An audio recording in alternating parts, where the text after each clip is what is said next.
You have $46 in checking, and a receipt, $6, for resoling a pair of sneakers you've had since college. You're standing in the parking lot at work. Every car around you costs more than your rent. A coworker walks by, glances at your car, then at you. He doesn't say anything, he doesn't need to. You already know what he's thinking. Your jacket is old, your phone has a crack in the corner.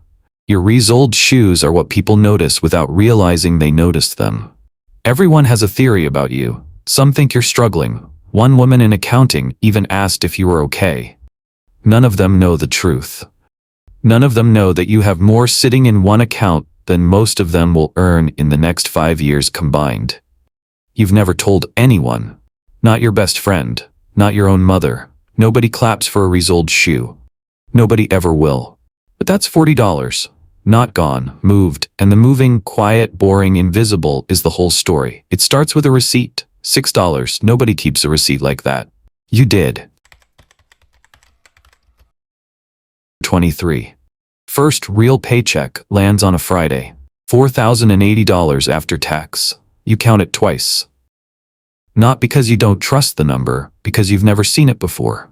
Everyone around you is upgrading. Your coworker Danny leases a car the week he starts. Someone 2 desks over gets a watch he mentions in every meeting, whether it's relevant or not. You don't say anything about any of it. You rent a room. Not an apartment. A room in a house with 2 other people, in a city where nobody's rent makes sense. $620 a month. You drive a car with 140,000 miles on it. You cook at home 5 nights a week, and the other 2 nights you cook at home too. You just call it something else. Total spending, all in, about $1,800 a month. That leaves $2,200 every single month. You open an account. But you can't pronounce it right yet. Total Market Index Fund. You set up an automatic transfer, $200 on the first, the rest a week later, once you're sure nothing bounced. You never touch the settings again.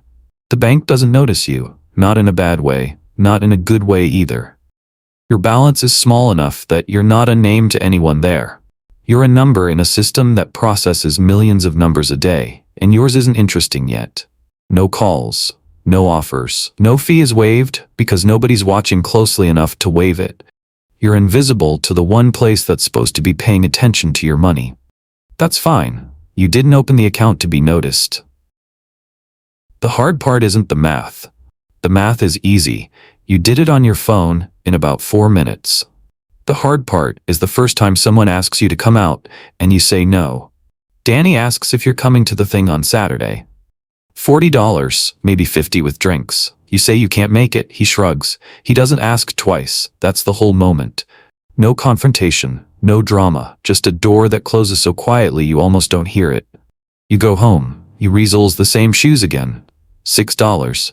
The guy at the shop starts recognizing you. By December, the account reads $31,400. You're 24 now. Nobody knows the number exists. You didn't do anything remarkable to get here. You just didn't do the normal thing, over and over, for 12 months in a row.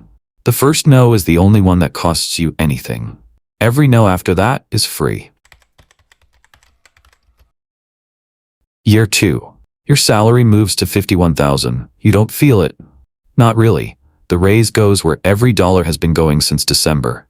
You bump the transfer up by $300 a month, and go back to not thinking about it. Something else moves though. Something you didn't ask for. You get an email from the bank. Your credit limit went from $2,000 to $5,800. Nobody called. Nobody explained. The system saw a pattern. Money in, money out on schedule, balance climbing in the background, and it decided on its own that you were worth more rope. The system isn't watching your goals or your discipline. It's watching your behavior. And behavior is the only language it speaks. It can't tell the difference between saving for a house and saving out of fear. It just sees a number that goes up and doesn't come back down. The people around you can't tell the difference either, though they think they can.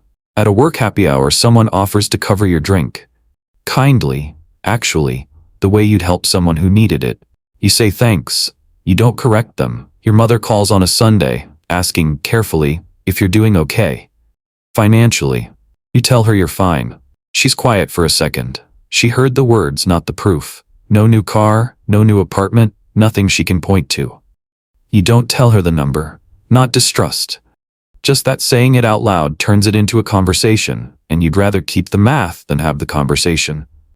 By the end of year 3, the balance crosses $104,000. You're 26, ahead of almost everyone you know. Almost nobody notices. Almost nobody's supposed to. The bank raises your limit for one reason. It has nothing to do with trust, and everything to do with pattern. Year 5. You're 28. The account crosses $230,000 on a Wednesday morning, and you find out by accident. You were checking the weather and the app was still open from the night before. It wasn't a straight line getting here. The year before, the account dropped almost 19% in about 4 months. You watched $31,000 disappear on paper and felt something twist in your stomach that had nothing to do with logic. You didn't sell. You didn't even open the app for a week. The transfer went out anyway, on schedule, buying shares at a price that looked like a mistake at the time and looked like a gift a year later. You run the numbers. If you never added another dollar and the market did something close to what it's done over most stretches of history, this money could be worth well over $1 million by 60. Nothing about that is promised. Plenty of people save just as consistently and still get unlucky with timing, health, and a decade that doesn't cooperate. You do the math anyway, because it's the only honest thing you have to go on. The money is starting to make money on its own now. Somewhere in the last year, the returns overtook what you were putting in by hand. You put in $280 a month. The market in a good year adds more than that in a single afternoon. You still resolve the shoes. Same guy, same shop. He asks if you want the good soles this time. You say sure. $9 instead of $6. You don't think twice about the $3. Proof something's changed, even if nothing around you looks different. At your cousin's engagement dinner, your uncle mentions a friend's son who did well for himself. New truck, new house, a title on a business card. He says it while looking at you. You say that sounds great. You mean it. You don't mention the number. The reason the account crossed 6 figures wasn't one big year. It was 60 months of the same transfer, landing on the same day, whether you felt like it or not, including the 4 months it looked like a mistake. Markets don't reward how motivated you felt that month. They reward you for keeping showing up in the months you didn't feel like it at all. You take off the shoes with the $9 soles and set them by the door. 6 figures. And the only thing that changed about your life today is a number in an app almost nobody else has ever opened. Discipline nobody sees is still discipline. It compounds the same as the kind everyone claps for. 29. This is the year the questions stop being gentle, not mean, just direct in a way they weren't before. You're old enough now that people expect proof of something, a title, a ring, a down payment, some visible marker that says the last 6 years added up to a life moving forward. You don't have the markers. You have a spreadsheet. At a friend's birthday dinner, the bill comes and someone suggests splitting it evenly. You had a salad and a glass of water. 2 people at the far end ordered steak and a bottle of wine that cost more than your groceries for the week. Nobody's trying to take advantage of you. They just assume the math works out fine either way. You split it evenly. You don't say anything. Your coworker Priya asks what you drive. You tell her. She nods, a little too quickly, and changes the subject. A few weeks later, 3rd date with someone new.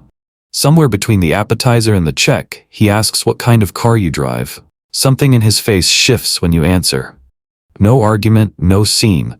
Just a text 2 days later that gets shorter and shorter until it stops coming at all. You don't take it personally. Or you try not to. It sits somewhere the way these things do. Not heartbreak, just data. It was never really about the car or the bill or the apartment. Those were just the instruments people used to measure something they couldn't see directly. Nobody can look at a person and know their net worth, so they reach for the proxies instead and trust them more than they'd ever admit. Your account crossed $310,000 that same month. You check it after the date that didn't go anywhere. It doesn't fix anything. It was never supposed to. Some people will walk away from you for the car you don't drive. You'll never know how many, and you'll never get to explain. 31. You meet someone. What matters here is the third month, the point where most people either fade out or start being honest. You tell her the number. Not casually.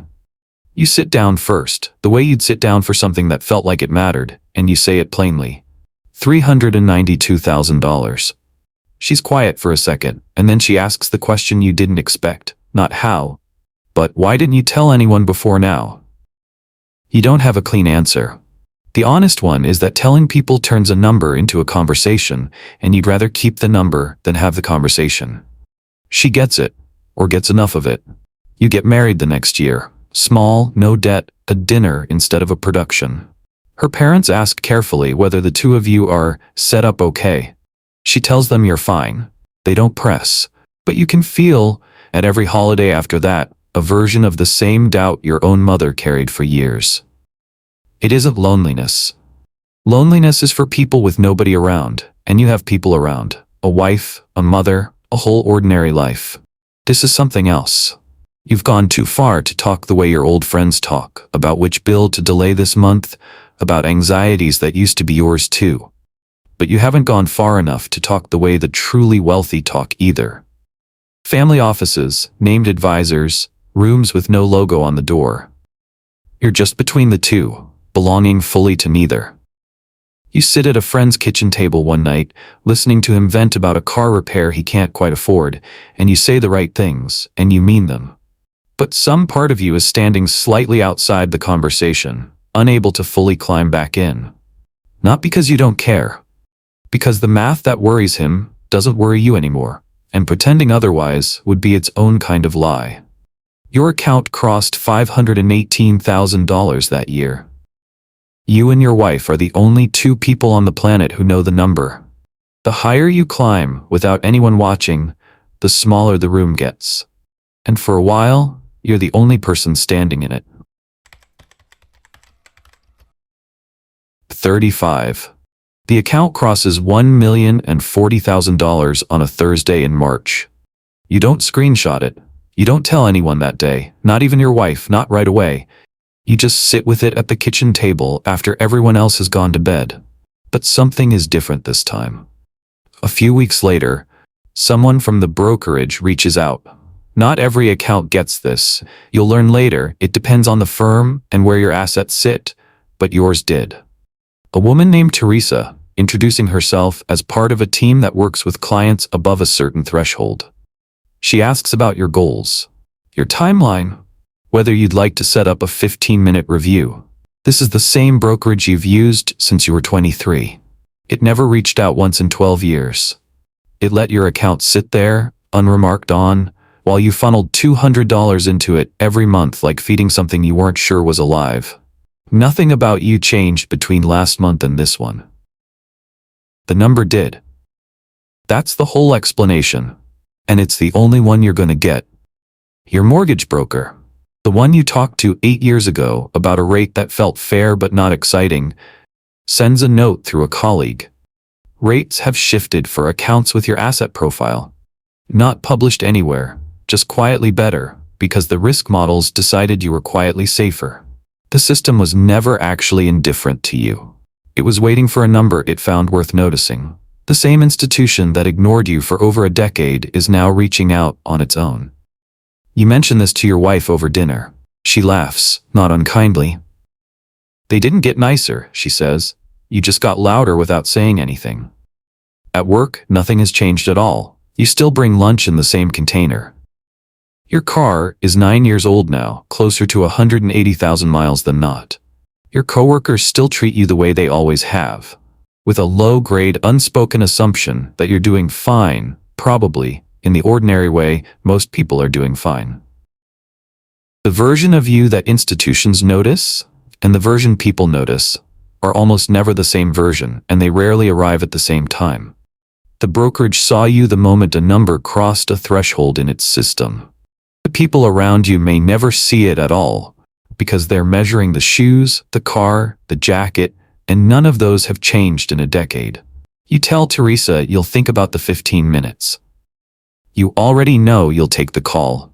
You just don't know yet how strange it's going to feel, being wanted by an institution that spent 12 years not knowing your name.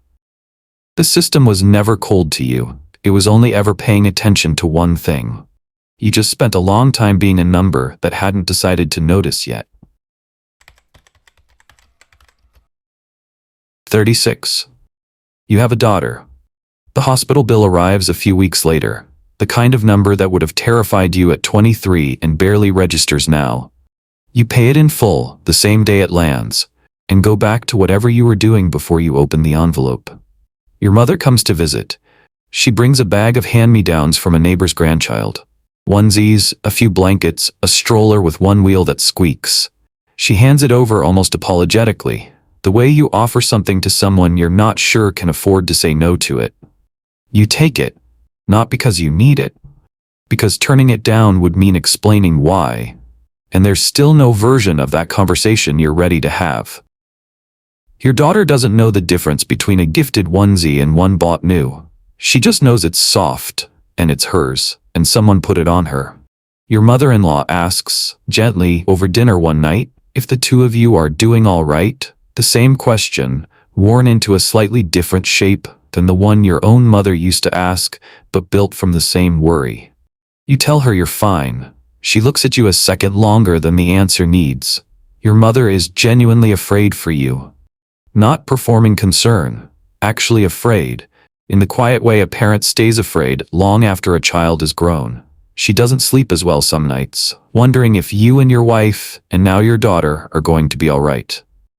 You've seen it in the extra grocery bag she just happened to bring, in the questions about your job she asks twice, in different words at the same dinner. You could end that fear in one sentence. You've thought about it more than once, usually late, usually after she's gone home. One number, said out loud, and her Sunday nights get quieter for the rest of her life. You don't say it, not out of cruelty. Out of a discipline so old now it's stopped feeling like a choice. The same instinct that made you say no to a birthday dinner at 23 has just kept running for 13 years, and it doesn't know how to stop just because the stakes changed. Discipline doesn't know when to make an exception for someone you love. It just keeps doing the thing it's always done. And sometimes the thing it's always done is the wrong thing to do to the people worried about you. You take your daughter to get her first pair of real shoes a year later, small, white, barely worn before she outgrows them. You save them in a drawer for no practical reason at all.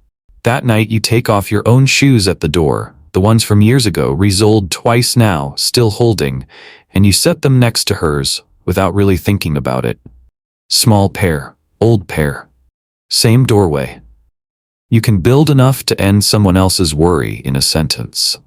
Whether you say the sentence is a different kind of math altogether, one the spreadsheet was never built to solve. 38. The reunion invitation comes through email, the kind with a stock photo of balloons that nobody in your graduating class actually remembers having. You almost don't go. Your wife talks you into it. It's one night, she says. She's right, though not in the way either of you expects. The room is exactly what you thought it would be, and also nothing like it. People who peaked at 22 are still, in some real sense, 22. Same jokes, same stories, told with the specific fondness people reserve for the best year of their lives when it happened a long time ago. Others look tired in a way that has nothing to do with age. Danny's there. He has upgraded that car 3 more times since the year he leased it. He's talking about a refinance now, something about rates and a second mortgage. And you nod along the way, you nod along to weather. Someone shows you photos of a lake house. Genuinely beautiful. You say so, and you mean it. You don't mention that you and your wife closed on a small rental condo 2 towns over earlier that year, the kind of unremarkable 2-bedroom that rents itself out on autopilot and adds a little more to the number nobody at this reunion will ever ask about. A woman from your old study group corners you near the drinks table. She remembers you as the guy who never came to anything. The one who always had a reason, always said no, Always seemed like he was one bad month away from real trouble. She asks kindly, "How you're doing?" There's real pity in the question. You tell her you're doing okay. She pats your arm on the way past, the way you comfort someone you've decided has had it a little harder than you. You don't correct her. You've had 13 years of practice not correcting anyone. On the drive home, your wife reaches over and takes your hand without saying anything. She knows what the room was. She knows what you didn't say in it and why. That's its own kind of relief, the one place in your life where the silence doesn't cost anything, because the person sitting next to you already has the whole number memorized. You and Danny started at the exact same paycheck, in the exact same year, at desks 12 feet apart. Neither of you did anything the other couldn't have done. He financed the version of the story people could see. You funded the version that almost no one could. 18 years later, the gap between those two decisions isn't a rounding error. It's a different life, arrived at through nothing more dramatic than several thousand ordinary Tuesdays. Almost no one in that room could tell you which of you made the better trade. Most would guess wrong if you asked. Two people can start at the same number and end up in different centuries. The difference was never the paycheck. It was what each of you did with the part nobody was watching. 41. You buy a house. Not a big one. 3 bedrooms, a yard that needs work, a neighborhood where the houses look like they were all built by the same tired architect in the same tired decade. Asking price, $340,000. You pay it in full. One wire transfer, no mortgage, no loan officer, no 30-year commitment with your name on it. The closing takes 11 minutes longer than the coffee your realtor brought you takes to cool. Word gets around the way word does. Your neighbor 2 doors down, a man named Oliver you've spoken to maybe 4 times, mentions it at the mailbox, half question, half statement. Cash, huh? Must be nice. Inheritance? You say something non-committal. He nods like he's confirmed something he already suspected. At work, the story that circulates is different but lands in the same place. Somebody's parents must have helped. Somebody got lucky with a stock. Nobody guesses the actual answer because the actual answer is boring, and boring doesn't travel as an explanation. Nobody wants to believe that a guy who drove the same car for 15 years and packed his lunch in a container, older than some of his coworkers' relationships, just quietly wrote a check for a house. But that's what happened. $200 a month, then $300, then more, landing on the same days for 18 years. While the account did the only thing accounts like that ever do when nobody interrupts them. It grew, and then it grew faster, and then it grew faster than that. You walk through the empty house the day before you move in. Bare rooms. Your footsteps echo in a way they never will again once the furniture arrives. You think for a second about all the versions of this same moment you could have had years earlier, a bigger place, sooner, financed, furnished, photographed. You didn't take any of them. You took this one instead, later, paid for outright, standing in a room that belongs to you the way almost nothing else in your life belongs to you completely. Your wife finds you standing there and doesn't ask what you're thinking. She already knows. She's thinking some version of the same thing. That night, you carry one box in yourself before the movers start. An old one, taped and retaped, the kind you've moved 4 times without ever opening. Inside it, your daughter's first pair of shoes, still in the drawer they've lived in since she outgrew them, and underneath, folded flat, a stack of receipts you never threw away. $6, $9, a little more, later, when the good souls got more expensive. You don't know why you kept them. You've never shown them to anyone. You set the box down in a room that has no furniture in it yet, in a house that has no mortgage on it at all, and you stand there for a second, letting it settle. Nobody believes a receipt can buy a house. It never buys the house by itself. It just refuses, for 18 years straight, to become anything else. 44. You're sitting in a meeting, listening to a director talk about next quarter's targets, and something happens that has nothing to do with the meeting at all. You do the math. Your investments, the little rental condo you and your wife picked up years back, the dividends that land quietly every quarter, combined, after taxes, They cover just over $91,000 a year. Your household spends $86,500. Nothing dramatic. But the direction is the whole story. Your money now covers more than your family spends to live. Quietly true for a few months now, without a notification or a milestone. Nothing about this was guaranteed. A worse decade, a health scare at the wrong time, and this number could have stayed 10 years further out or never arrived at all. You know people who saved just as carefully and got unluckier timing. You got this one. Some call it coasting, but the point where the machine keeps running toward the destination on its own, whether or not you add another dollar. You're past that point now. You've probably been past it for a while. The director is still talking. Something about stretch goals. Nobody in the room knows that the man nodding along has, as of some Tuesday nobody marked on a calendar, become financially independent of the room itself. Beside you sits a man named Grant. Nicer suit, newer watch, a lease on a car that turns heads in the parking lot. You know because he's mentioned it more than once that he's carrying $31,000 in credit card debt and a second mortgage he refinanced last spring to cover a renovation. He'll likely be in this room, or one like it, until he's 65, because the math gives him no other option. You'll be in this room until you decide you'd rather not be. Same badge, same parking lot, same conference room chairs. One of you has a floor under him that nothing in this building can take away. The other doesn't, and has no idea he doesn't, because nobody in that room talks about floors. They talk about targets. You don't quit that day. You go home, make dinner, help your daughter with a worksheet about fractions, and you don't mention any of it to your wife until she's already halfway asleep, and you say it quietly into the dark, almost as an afterthought. I think we crossed it. She doesn't ask what it is. She's been waiting almost as long as you have. Most people spend their whole working life waiting for a number that changes everything. It rarely changes anything on the day it arrives. It just quietly stops needing you to keep showing up. Walking away 45. You resign on a Tuesday. Not a Friday, not the end of a quarter, no timing to it at all. Just the next ordinary morning you happen to walk in and decide today was the day. No speech. No dramatic notice slid across a desk. You knock on your manager's open door, sit down, and tell her plainly that you're leaving. She asks where you're going. You tell her nowhere.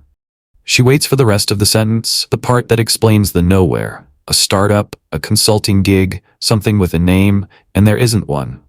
I'm just gonna stop, you say. She doesn't know what to do with that. Neither really do you, not fully. But you've had 18 years to prepare for a sentence that short, and it turns out no amount of preparation makes it land as anything other than strange. Word moves through the office the way it always does. Someone says you must have another offer you're not talking about. Someone else says maybe there's a health thing, and says it quietly, with the particular gentleness people reserve for a guess they hope is wrong. Grant stops by your desk on your last day, genuinely puzzled, and asks what the plan is. You tell him there isn't one, not the kind he means. He laughs like you've made a joke. You let him. Nobody in that building will ever know the actual arithmetic. Not because you're hiding it out of pride, because there's no way to say it that doesn't sound like either a brag or a lie, and you've spent too many years choosing silence over both. You clean out your desk in about 4 minutes. A mug, a cable nobody remembers the purpose of. The same lunch container, still in the little fridge under the counter, still slightly dented on one corner from a fall 4 years ago, you never bothered to fix. You drive home in the same car. 191,000 miles on it now, still running, still yours. You don't stop to buy anything to mark the day. There's no ceremony that fits what actually happened, which is, nothing happened. A number crossed a line a year ago, quietly, and today you just finally acted like it. Your wife is waiting on the porch when you pull in, and she doesn't ask how it went. She already knows how these things go for you. Quiet, undersold, over before anyone else registers it started. You sit down next to her. Your daughter is somewhere inside, doing homework, oblivious to the fact that the man who just walked in the door is no longer employed by anyone and never especially needs to be again. 18 years ago, in a parking lot, a coworker looked at your car and looked at you and didn't say anything because he didn't need to. You knew exactly what he thought. He thought you were behind. Turns out you were the only one who ever really got ahead. For 18 years, everyone around you assumed the story. Nobody ever asked to see the ending. If they had, you still might not have shown them. In a parking lot exactly like the one you stood in 18 years ago, someone is 23 years old. He just got his first real paycheck.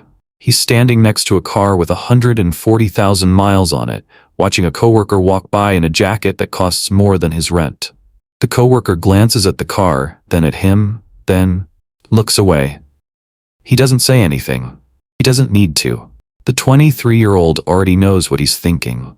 In his pocket is a receipt, $6. For reselling a pair of sneakers he's had since college. He doesn't know yet what that receipt is going to turn into. He doesn't know about the account he's about to open, or the call that won't come for 12 years, or the house he'll walk through one day with no mortgage on it at all. He has no idea he'll question this decision 100 different times before it ever starts to make sense. He just knows the shoes still fit, and $6 is less than 60, and that's reason enough tonight. Nobody claps for a resold shoe. Almost nobody ever will. He puts the receipt in his glove compartment and drives home to make dinner, which he already has the ingredients for. It starts exactly like it always does, quietly, with a number nobody's watching and a decision nobody will ever know was made.